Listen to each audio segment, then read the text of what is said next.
Mesdames, Mesdemoiselles, Messieurs, bonjour, bienvenue dans l'émission En marchant sur les traces des poilus. Aujourd'hui consacrée au 5e volet du Saillant de Saint-Mihiel, où nous verrons particulièrement certaines infrastructures allemandes. Alors nous voici maintenant à la nécropole militaire allemande du Saillant de Saint-Mihiel, mais plutôt une des nécropoles, puisqu'il y en a 30 en Meuse. Et celle-ci renferme 6046 soldats allemands tués dans le secteur du Saillant de Saint-Mihiel, dont 2 Austro-Hongrois. Alors, comme tous les cimetières militaires, qu'ils soient alliés, français ou allemands, vous avez donc un registre qui mentionne le nom des tués et le plan du cimetière où ils se trouvent. Alors ici, nous n'avons pas de chance aujourd'hui puisque vous avez une note qui stipule que les documents ont été retirés à cause de cette saison hivernale, mais qui seront remis finalement dès le printemps. Je remets donc la fiche explicative à son emplacement. Alors, comment sont nées ces nécropoles militaires allemandes ?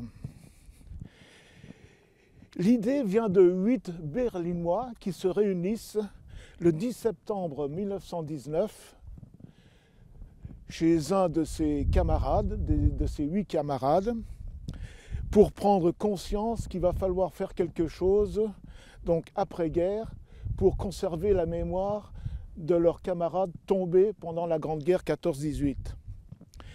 Ils versèrent chacun déjà 100 marks. L'idée était lancée, il ne restait plus qu'à officialiser et à recruter.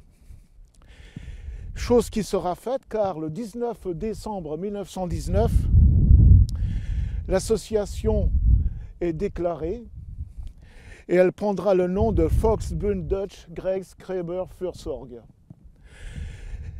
qui veut dire plus couramment le VDK. Voilà.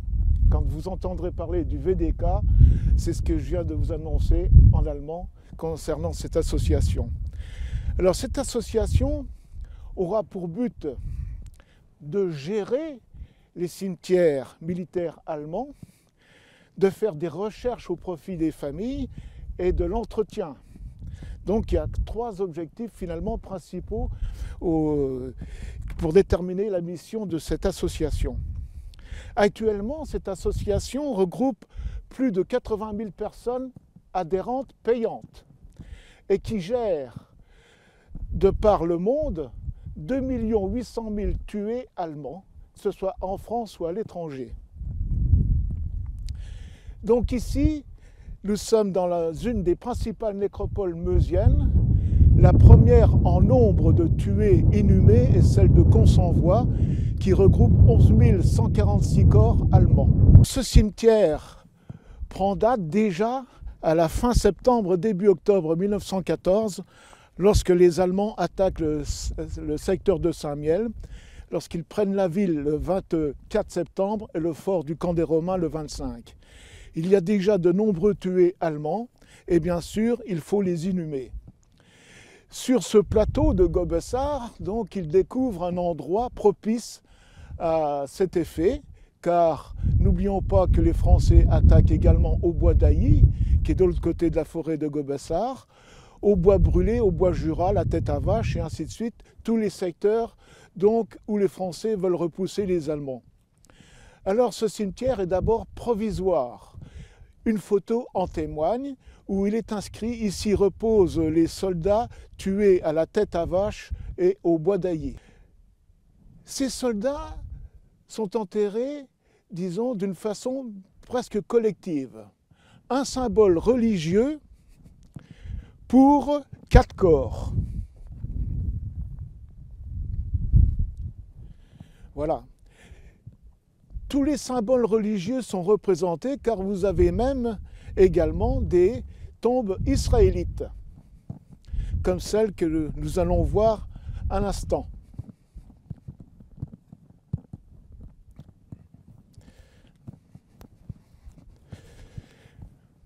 Donc là, il s'agit de Gustav Klein, sous-officier, qui a été tué le 11 avril 1915. Voilà. Et vous avez aussi des corps inhumés sans symbole religieux où une plaque bétonnée en témoigne. Matthias Vogel. Alors, pionnier, c'est l'équivalent pour nous, dans les régiments français, les gens qui servent dans le génie. Voilà. Alors, tous ces corps qui sont regroupés maintenant ici concernent 48 cimetières provisoires qui étaient dans le secteur de Saint-Miel. On peut parler donc dans chaque village qu'occupaient les Allemands, par exemple Buxerolles, Buxières-sous-les-Côtes, Voinville, Varvinet, Savonnières-en-Wavre, et ainsi de suite. Vous aviez donc des cimetières provisoires où les soldats étaient inhumés. Il y avait même des soldats allemands inhumés dans les cimetières civils de l'époque, soit à l'extérieur d'un village ou, comme ça se faisait encore, autour d'une église. Les Allemands inhumaient également, s'ils le pouvaient, des soldats français avec eux. Ça, il faut le savoir. Mais tout est rentré dans l'ordre après la Grande Guerre, où chaque belligérant, si je puis dire, a récupéré les siens. Donc, en 1919 est créée cette grande nécropole où, je viens de vous dire, 48 cimetières provisoires furent donc où furent exhumés les soldats allemands pour être regroupés ici. Vous avez ici aussi un registre métallique par ordre alphabétique, voilà, où tous les noms sont vraiment inscrits.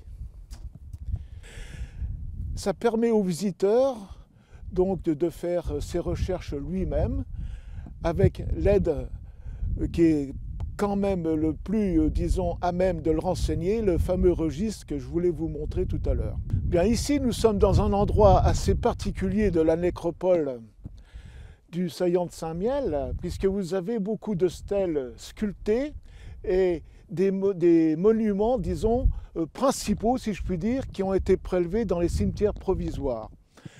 Alors, comme je vous le rappelle, les Allemands avaient le culte du respect de leurs défunts, de leurs tués, et pour ceci, ils avaient donc recruté des tailleurs de pierre, des dessinateurs et des sculpteurs. La pierre était extraite soit des carrières déjà édifiées par les civils français, comme par exemple Savonnières-en-Wavre, qui n'est pas loin d'ici.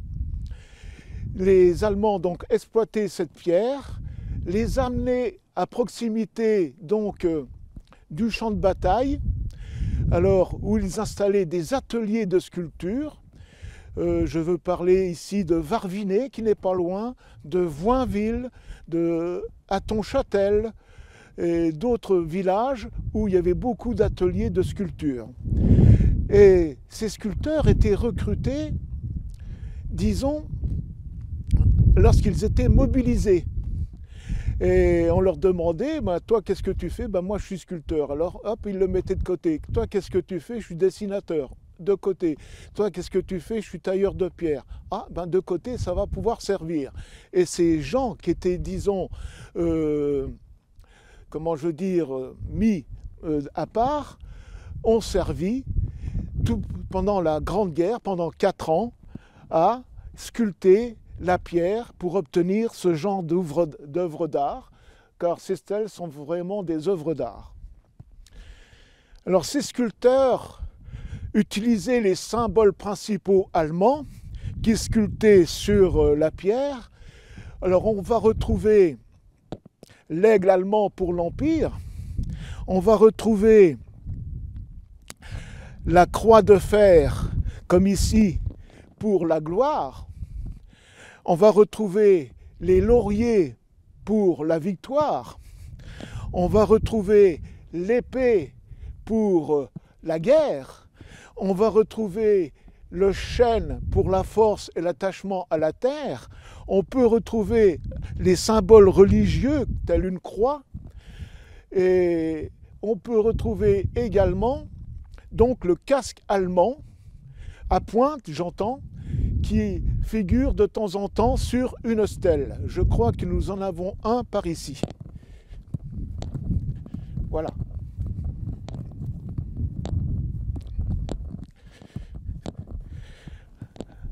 Alors cette sculpture, finalement, nous retrouvons les symboles pratiquement que je viens de vous édicter. Donc les épées, l'aigle et vous avez le casque. Alors je vais vous raconter maintenant l'historique un peu de deux personnages. Il s'agit donc du mayor Otto Stobbwasser et du brancardier Johann Hirsch. Nous sommes ici sur la sépulture de Otto Stobbwasser, Hauptmann, qui a été tué le 26 septembre 1914. Son corps a été ramené ici en 1919 et tout à l'heure, je vous montrerai sa tombe originelle. Alors nous sommes sur la sépulture de Johann Hirsch, qui était brancardier dans une division de réserve d'infanterie. Alors, ce soldat, sa tombe originelle se trouvait à Buxières-sous-les-Côtes dans un cimetière provisoire et il a été ramené ici, bien sûr, en 1919. Alors, lui, il a une petite histoire, c'est qu'au mois d'avril 2011, un passionné de la Grande Guerre, un passionné allemand de la Grande Guerre, vient tous les ans ici sur le saillant de Saint-Mihiel à la découverte de l'histoire de l'exhumation des soldats allemands tués. Avec le plan du cimetière provisoire de Buxières-sous-les-Côtes, en fouillant donc dans le périmètre, il aperçoit une pierre qui dépasse un peu du sol et en grattant la mousse et la terre qui recouvrait cette pierre, il découvre la stèle au fur et à mesure donc du soldat Johann Hirsch qui était à ses pieds.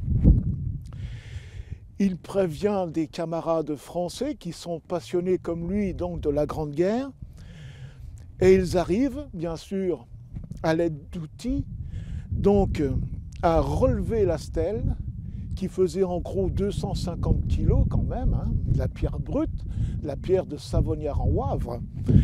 Et ils réussissent à la nettoyer et avec la famille, l'autorisation de la famille qui réside encore en Bavière actuellement, et avec le maire de l'époque, de Buxières-sous-les-Côtes, de prélever cette pierre et de l'emmener à une centaine de mètres de l'autre côté de la nécropole militaire allemande de Saint-Mihiel, et je vais vous montrer maintenant la stèle.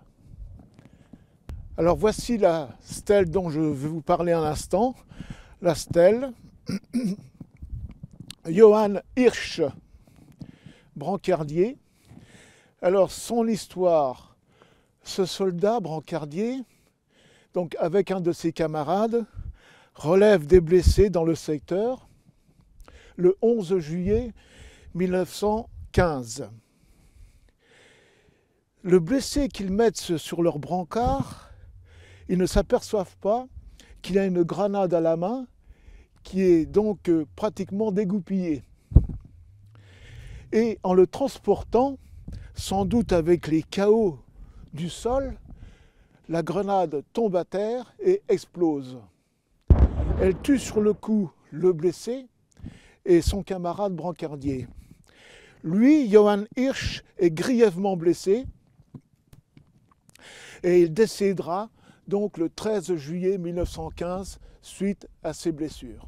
Cette association allemande s'occupe de 500 sites mémoriels militaires allemands, de 192 nécropoles de la Grande Guerre 14-18 et de 22 nécropoles militaires allemandes de la Seconde Guerre. À quoi peut-on différencier une nécropole militaire allemande de 14-18 à celle de la Seconde Guerre mondiale? Tout simplement parce que vous n'aurez jamais de tombe juive dans le cimetière de la Seconde Guerre mondiale. Alors,